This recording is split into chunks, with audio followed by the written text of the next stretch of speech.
Olá, boa noite a todos. Como é que vai você? Espero que esteja bem.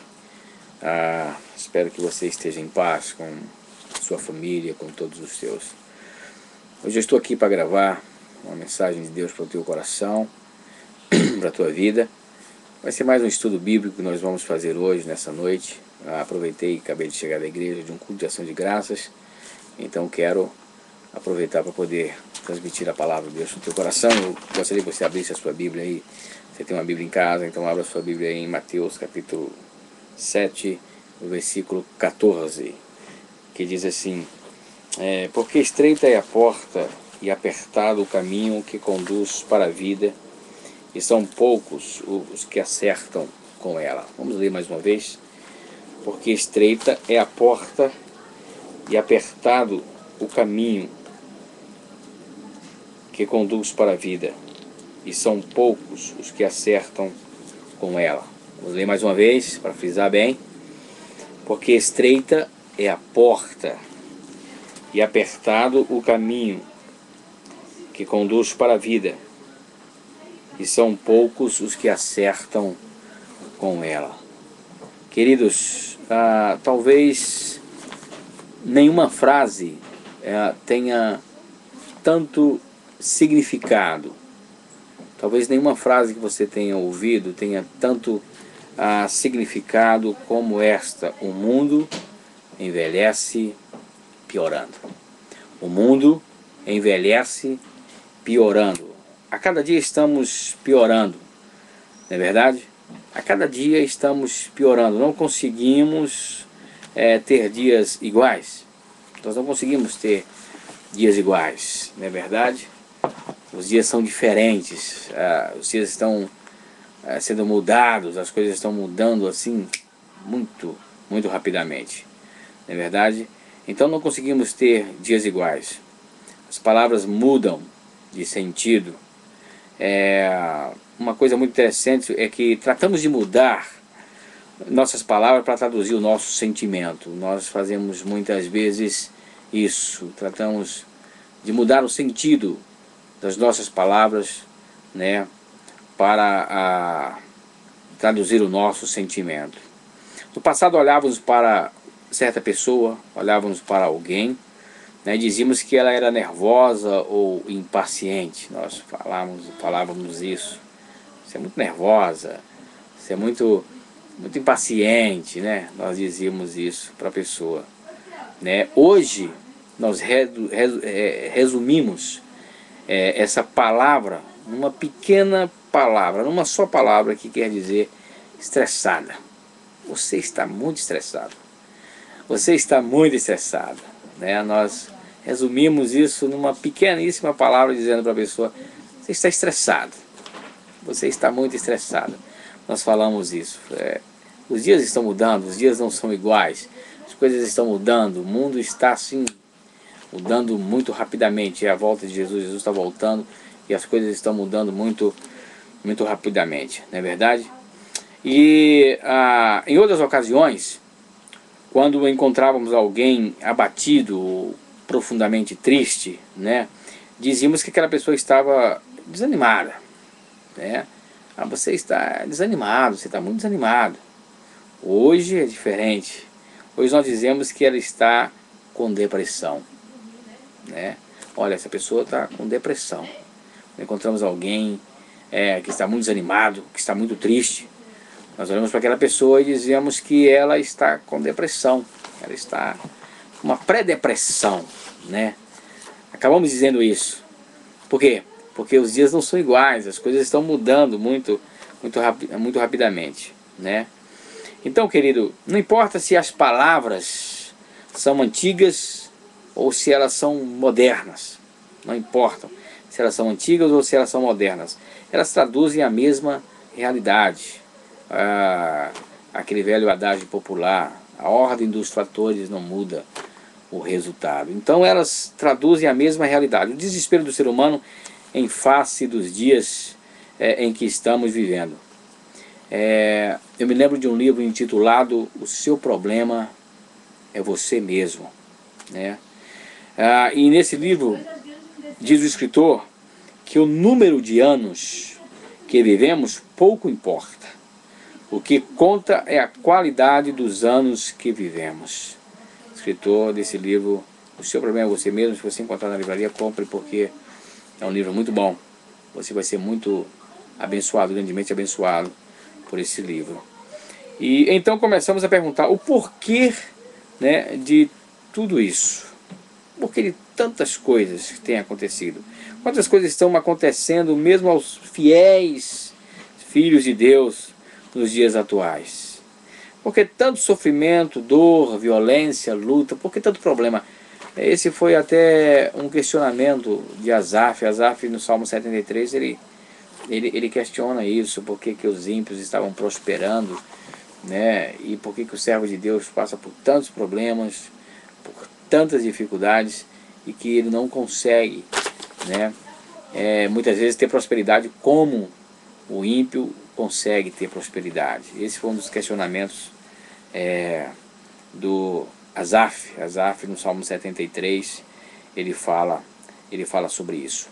Queridos irmãos e amigos que estão aí nos ouvindo nesse instante, o fato de honrarmos o nome de Deus, preste atenção, o fato de honrarmos o nome de Deus e de servirmos a Ele não nos dá imunidade com relação às lutas e sofrimentos do mundo em que habitamos.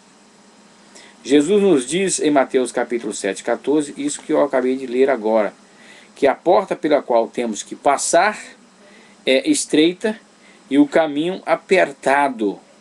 Deus não nos prometeu uma vida sem problemas e imunes a dificuldades. Ele não nos prometeu isso. Se você procurar na sua Bíblia de Gênesis, Apocalipse, você vai ver que Deus não nos prometeu uma vida sem problemas e imunes, né, às dificuldades. Deus não nos prometeu isso. Então, meus queridos, mas Jesus fez uma promessa, né, a nós. Ele disse: no mundo tereis aflições, mas tendes bom ânimo.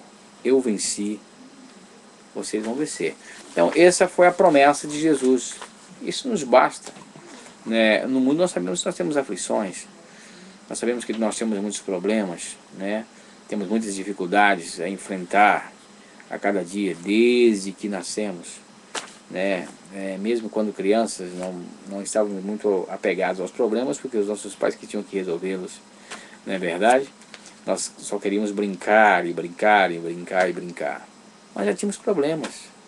Muitas vezes eu estou falando aqui para um adulto que foi uma criança problemática, né? Que teve muitos problemas com os pais, né? E que talvez apanhou muito, né, dos seus pais. Eu, por exemplo, levei um monte de porrada do meu pai. Porque também não era fácil, né? Não era fácil. Eu dei um pouco de trabalho para meu pai, né? Eu fazia muitas coisas erradas. Ia para rio tomar banho, rio profundo na minha cidade onde eu morava. E ele não queria que eu ia para aquele rio. E eu ia para aquele rio. E eu aprendi a nadar naquele rio. E ele tinha medo, com razão, porque o rio era muito profundo e muitas pessoas já morreram afogadas naquele rio. Então ele tinha medo que eu fosse para aquele rio e ali, de repente, eu me afogasse, né? E eu contava mentiras, tinha dia que eu passava o dia todo no rio. E o que eu fazia? Eu passava o dia todo no rio, tomando um banho de rio com os colegas ali. E eu me lembro que uma das coisas que eu fazia para meu pai não perceber e não descobrir que eu tinha ido para o rio tomar banho, eu ia na areia. O rio tinha um areião muito grande assim, e eu me melava, me sujava todo de areia, no cabelo, assim, na cabeça, no corpo todo, eu me sujava de areia, para que quando eu chegasse em casa eu estivesse todo sujo de areia, e quando meu pai perguntasse onde eu estava, eu dizia que estava jogando bola. Mas era mentira, né? Até o dia que meu irmão me pegou, meu irmão ficou de vigia e me pegou tomando banho no rio. Quando chegou em casa, ele falou pro meu pai, eu tomei uma bela de uma surra. Mas louvo a Deus por isso, porque meu pai é um homem de Deus e ele me criou com vara, me criou corretíssimo.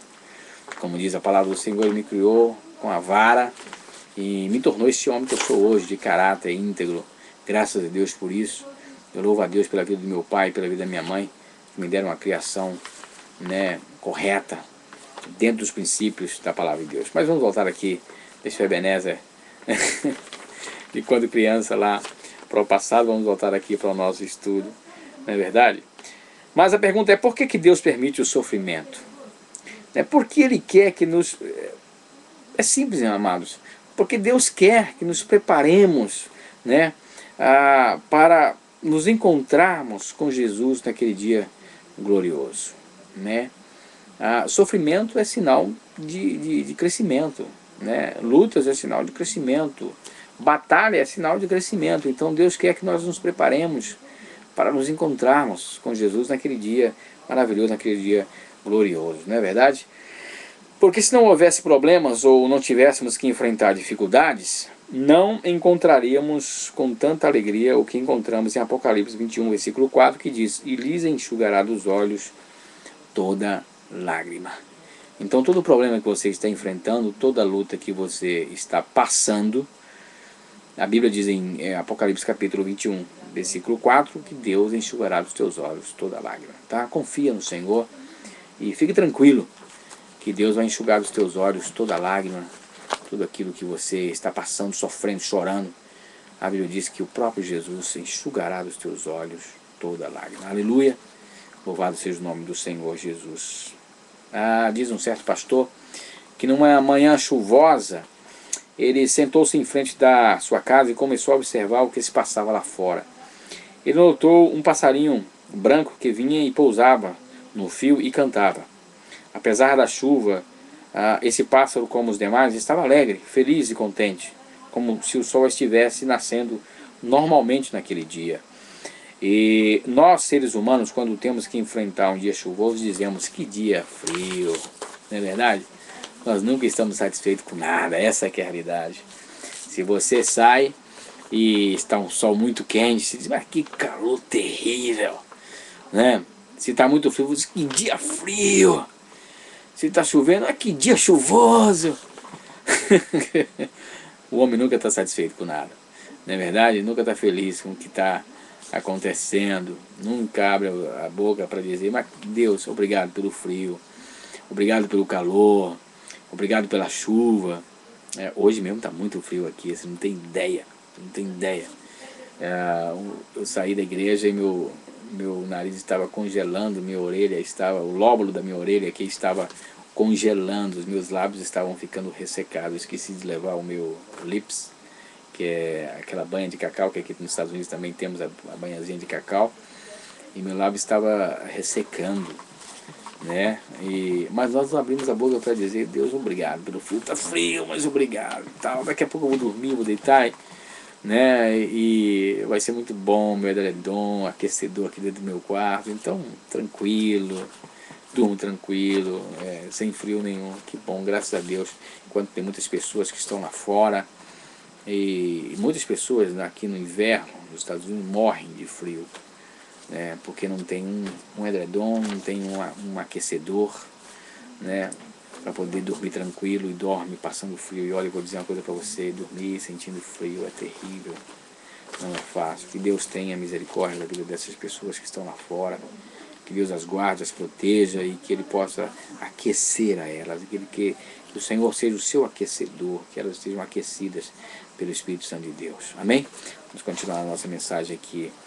Mark Twain, você deve conhecer, fez certa vez uma afirmação interessante. Ele disse assim: não há mau tempo, porém tipos diferentes de bom tempo. Um velho homem do deserto acrescentou: onde o sol sempre brilha, nada cresce. Isso está no livro O Seu Problema é Você Mesmo. Então começamos a pensar e raciocinar. Deus, deve haver dias chuvosos, não é verdade? Deve haver dias chuvosos para que a terra seja umedecida e produza alimento para vivermos. Se não houvesse chuva, não haveria colheita. Né?